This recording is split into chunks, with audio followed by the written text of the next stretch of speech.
مفتی صاحب جب ہم سے کوئی پوچھتا ہے نا ختم کہاں لکھا ہے تو ہم اعلیٰ حضرت کا سہارا لیتے ہیں کہ اعلیٰ حضرت نے لکھا ہے. جب کوئی کہے درود و سلام کہاں لکھا ہے ہم اعلیٰ حضرت کو پیش کرتے ہیں. جب کوئی کہتا ہے کہ یہ 11ویں کہاں سے نکالی ہے ہم اعلیٰ حضرت کو پیش کرتے ہیں.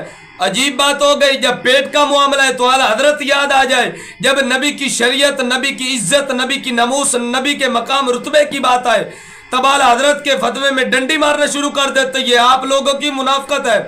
اعلیٰ حضرت کے فتوے میں ڈنڈی مارنا، بددیانتی کرنا، خیانت کرنا یہ منافق مولوی کا کام ہوتا ہے. آپ دیکھیں میرے ہاتھ میں فتاوی رضویہ جلد نمبر 15 صفحہ نمبر 170 پڑھیں، 71 پڑھیں، 72 پڑھیں. اعلیٰ حضرت نے قرآن مجید کی آیت مبارکہ لا تعتذروا قد کفرتم بعد ایمانکم کے تحت اعلیٰ حضرت نے لکھا کہ غزوہ تبوک کو جاتے وقت منافقوں نے رسول کے بارے میں نازیبا کلمات کہے. جب سوال کیا گیا تو کہنے لگے کہ ہم تو آپس میں مذاق کر رہے تھے، ہم تو ٹھٹا کر رہے تھے. تو اللہ تعالیٰ نے فرمایا ہے محبوب ان سے فرما دیجئے کہ اللہ رسول کے معاملے میں ٹھٹا کرتے ہو، مذاق کرتے ہو. اس آیت مبارک اور اس کے اندر ان کو کافر کہا گیا، کافر کہا گیا، ایمان کے بعد کافر ہو گئے. لا تعتذروا قد کفرتم بعد ایمانکم، ایمان لانے کے بعد رسول کے بارے میں نازیبا کلمات بولنے کی وجہ سے کافر ہو گئے. آپ مفتی طارق مسعود کو بچانے کی کوشش کر رہے ہیں. اعلیٰ حضرت کے فتاوی رضویہ کی جلد نمبر 14 کی عبارت پیش کر کے اپنے سیاق و سباق میں ڈنڈی ماری ہے. آپ نے کلام محلی کی 2 سطریں پڑھ کے آگے پیش کر دیا، کہا یہ دیکھیں یہ اعلیٰ حضرت یہ لکھ رہے ہیں، کچھ تو خدا کا خوف کریں. آپ اس کو بچانے کے لیے اعلیٰ حضرت کے فتوے میں ڈنڈی، شریعت میں آپ بددیانتی کر رہے ہیں. آپ نے دیکھ رہے ہیں آپ کے کندھوں پر کرامن کاتبین بیٹھے، وہ آپ کے یہ جملے نوٹ کر رہے ہیں، وہ لکھ رہے ہیں. آپ نے مرنا ہے، قبر میں جانا، رسول اللہ کے سامنے پیش ہونا، حشر میں خدا رسول کے سامنے کیا منہ لے کر جائیں گے کہ ایک استاد کی حمایت میں ہم نے شریعت میں ڈنڈی ماری. یہ میرے پاس اعلیٰ حضرت کی جلد نمبر 15 صفحہ نمبر اس کے 172. غزوہ تبوک کو جاتے وقت منافقوں نے خلوت میں حضور کی خلاف شان کچھ کہا. جب سوال ہوا تو عذر کرنے لگے ہم تو مذاق کر رہے ہیں.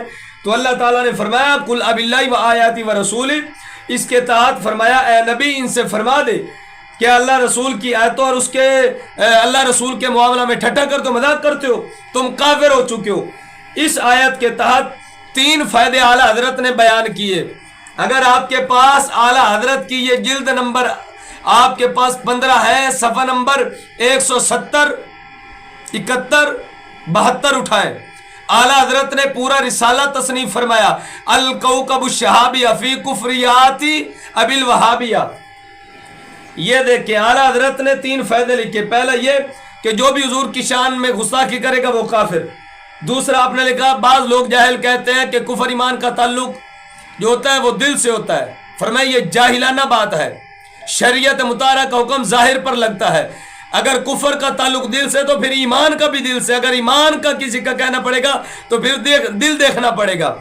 پھر اعلیٰ حضرت نے تیسرا کیا لکھا، فرمایا کھلے ہوئے لفظوں میں عذر طویل مسموع نہیں.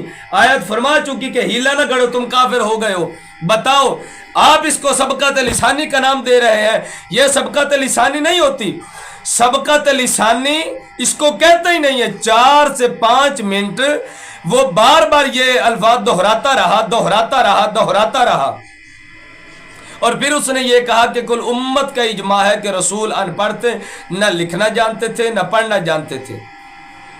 اب آپ بتائیں کہ قرآن مجید کے آیات بینات میں کہنا گرامر کی غلطی ہے، یہ ہے وہ ہے. یار کچھ تو خدا کا خوف کرو.